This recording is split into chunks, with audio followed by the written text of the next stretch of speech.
السلام عليكم ورحمة الله وبركاته.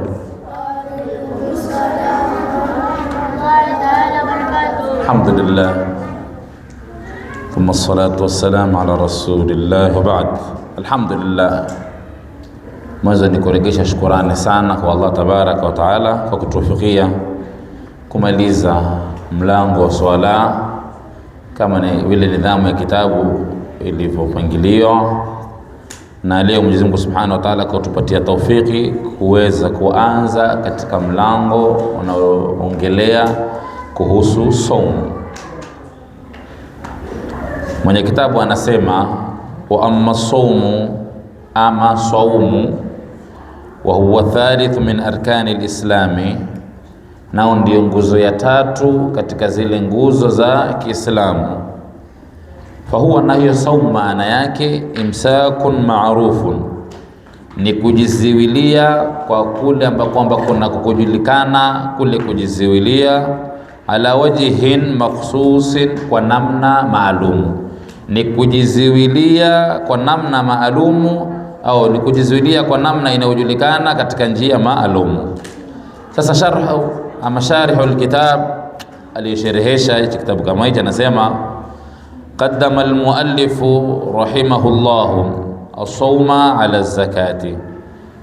Huyu mwenye kitabu ametanguliza saumu kabla ya kueleza zaka, ala khilafi ma alayhi aktharu alkutub, kinyume na vitabu vingi vya fiqhi vinavyoeleza. Inaeleza mwanzo zaka, kisha inaeleza nini? Inaeleza saumu. Lakini huyu mwenye kitabu yeye ameeleza saumu kisha baadaye ndio amekuja kueleza zaka. Kwa nini? Lianna sauma, ni kwa sababu ya saumu furidha qabla zakati. Sawa, ni kwa sababu ya saumu ilifaradhishiwa kabla nini? Kabla ya zaka. Waliannahu yali salatu fil afdaliya, na kwa sababu saumu inafuata swala kwa ubora. Yani baada ya swala katika ubora ni baada gani? Ni baada ya saumu. Walianna adada man yubashiru sauma wa yahtaju limaarifati ahkamihi aktharu, kwa sababu nyingine iliyomfanya akayatanguliza mlango wa saumu kabla ya zaka.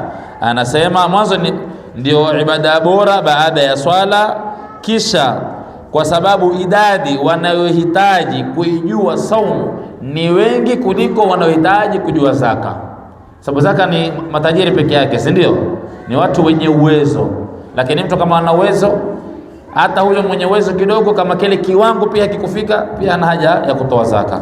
Kwa hivyo ndio mwenye sharh anasema huyu muallif alitunga hichi kitabu ametanguliza mlango wa saumu kabla ya mlango wa zaka, kwa sababu ya ubora wake, vile vile pia kwa sababu ya wengi katika Waislamu wanaohitaji hukumu za funga.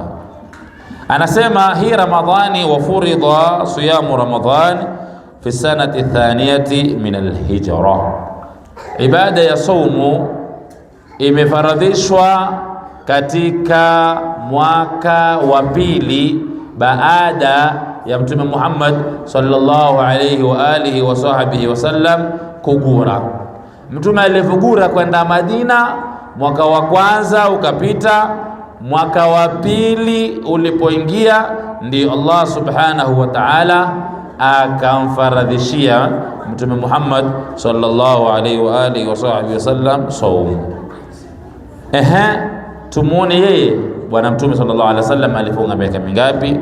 Fasama an-nabii sallallahu alayhi wasallam, automatically ikiwa Mtume aliishi Madina miaka mingapi? Miaka 10, si ndio?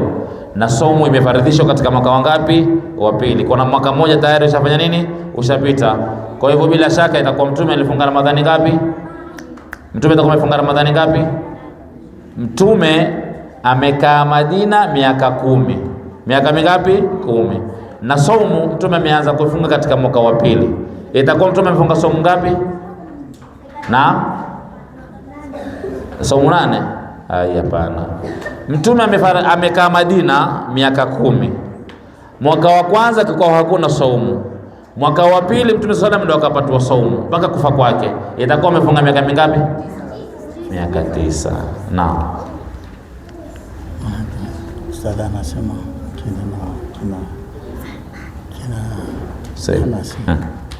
mshike mkono Said. Itakuwa amefunga Ramadhani ngapi? 9. Sallallahu alaihi wa alihi wasallam. Kwa hivyo mwenye kitabu anatuambia kwamba fasama an-nabii sallallahu alaihi wasallam 9 ramadhanati. Mtume sallallahu alaihi wasallam alifunga Ramadhani ngapi? 9 tu peke yake katika maisha yake. Kulluha, hizo somo zote au hiyo miaka yote 9 Mtume sallallahu alaihi wasallam alifunga 29 yauma, alifunga siku 20 na ngapi? Na 9. Illa sanatan wahidatan, isipokuwa tu katika maisha yake yote Mtume alijaliwa kufunga Ramadhani yote mwaka mmoja peke yake. Kwa hivyo ukiulizwa Mtume alifunga miaka mingapi, utasema miaka 9. Ukiulizwa katika hizo Ramadhani alizozifunga Mtume alifunga siku 30 ama siku 29, utasema vipi? 29, isipokuwa Ramadhani moja peke yake ndiyo Mtume sallallahu alaihi wasallam alikamilisha mwezi siku 30. Sasa anasema mwenye kusherehesha, walaalla alhikmata min dhalika, na huenda Mwenyezi Mungu Subhanahu wa Ta'ala kujalia hivyo kwamba alifunga miaka 9, lakini katika miaka 9 yote alifunga siku 29, isipokuwa Ramadhani moja peke yake ndio alifunga siku 30. Basi mwenye kusherehesha anasema huenda hikma ya jambo hilo, tatmainu sawa nufusi man yasumuhu naqisan min ummatihi, ni kwamba ni kuwapatia tumaini na kuwatuliza na kutokuwa na hofu katika ummati wake, wale ambao kwamba watakao kujaliwa kuipata Ramadhani lakini wakafunga siku ngapi? 29. Ni kwamba alianza bora wa viumbe nani? Mtume Muhammad sallallahu alaihi wa alihi wasallam. Kisha hiyo ndio hikima ya kwanza, kwamba usiwe na wasiwasi. Hata Ramadhani zako zote ulipata 29, alianza bora wa viumbe kufunga siku, alipata hizo 29 kwa miaka 9 isipokuwa mwaka mmoja. Watanbihu, na vile vile pia miongoni mwa hikima zake ni kutaka kutufahamisha mimi na wewe, ala musawati naqis lilkamil min haythu thawabi almutarattibu ala asli as-sawmi, ni kwamba pia inatufahamisha na kutuonesha kwamba atakayejaaliwa kufunga siku 30 katika maisha yake na atakayejaaliwa kupata siku 29 labda katika maisha yake, kwamba nyinyi nyote thawabu mtapata sawa sawa, kwamba mmefunga mwezi mmoja. Mimi nataka kufunga mwezi mmoja kamili, lakini kwa sababu ya mwezi ndio sikuweza kufanya nini? Kufunga kamili. Kwa hivyo huyu naye pia alitaka kufunga kamili, Allah akamjalia kwamba mwezi nao ukapatikana kwa kamili kwa siku 30. Kwa hivyo mimi siwezi kupunguziwa thawabu kwa sababu sikuafikiwa kupata 30 na huwa aliafikiwa kupata 30, kwa thawabu zake zikawa ni nyingi kuliko huyu mwingine. Hasha wakala, thawabu zetu zitakuwa ni sawa sawa maadamu tumemaliza mwezi mmoja. Ile ajira inayopatikana kwa sababu ya kufunga mwezi mzima, wewe utaipata uliofunga siku 30, na mimi nilifunga siku 29 pia thawabu nitazipata hivyo hivyo bila kupunguziwa. Hii ndio hikima nyingine ambayo kwamba ulama wanaoitaja kwa sababu Mtume sallallahu alaihi wa alihi wasallam kufunga nini, asema kahusuli lilmaghfirati, kama vile msamaha unaopatikana kwa siku 30 na siku 29 zote zinakuwa ni sawa. Wadukhuli min babi rayani, na kwamba wale ambao si kwamba siku ya kiyama watakaoingia katika ule mlango wa Rayyan, mlango wanaofunga, si ndio? Kwamba wataingia wale waliokuwa wakifunga siku 30 au waliobahatika kufunga siku 30. Hasha wakala, maadamu sote tulifanya nini? Tulifunga na tulimaliza mwezi mzima, sote tutaingia katika mwezi uno wa nini? Mlango wa Rayyan. Anasema la min haythu ma zada bihi alkamilu ala naqis min sawmi alyawmi az-zaidi wa fitrihi wa suhurihi fa inna dhalika amrun yafuqu bihi alkamilu ala an-naqis. Sawa, haiwezi kuwa sawa sawa kwa yule ambaye kwamba labda alifunga siku nusu au mwezi nusu, sawa, si ndio? yani mwezi nusu ni kwamba labda alifunga siku 28 ama alifunga siku 10 au siku 15, haiwezi kuwa sawa sawa na mtu alifunga siku 30. Lakini mtu alifunga 29 kwa sababu ya mwezi na yule alifunga 30, thawabu zao zitakuwa sawa sawa. Pia vile vile haiwezi kuwa sawa sawa saumu ya mtu ambaye kwamba aliyekula daku na asiyekula daku. Mtu asema burika ummati fi suhuriha, sawa. Anasema wana fi suhuri baraka, anasema tasaharu fa inna fi suhuri baraka. Mtume sallallahu alayhi wasallam anasema kuleni daku, hakika katika kula daku kuna nini? Kuna baraka. Bali katika hadithi nyingine Mtume sallallahu alayhi wasallam anasema kuleni daku, kwa sababu hili ndio jambo ambalo kwamba linalotofautisha baina saumu ya Waislamu na saumu ya Mayahudi. Mayahudi hao pia wanafunga kama tunavyofunga sisi, lakini wao hawali daku. Kwa daku ni haramu, hakuna, sawa. Kwa hivyo na sisi tunakula daku sababu gani? Ili tuende kinyume na nani? Na Mayahudi. Kisha Mtume anatuambia kulile daku, katika kula daku kuna nini? Kuna baraka. Tumefahamana, si ndio?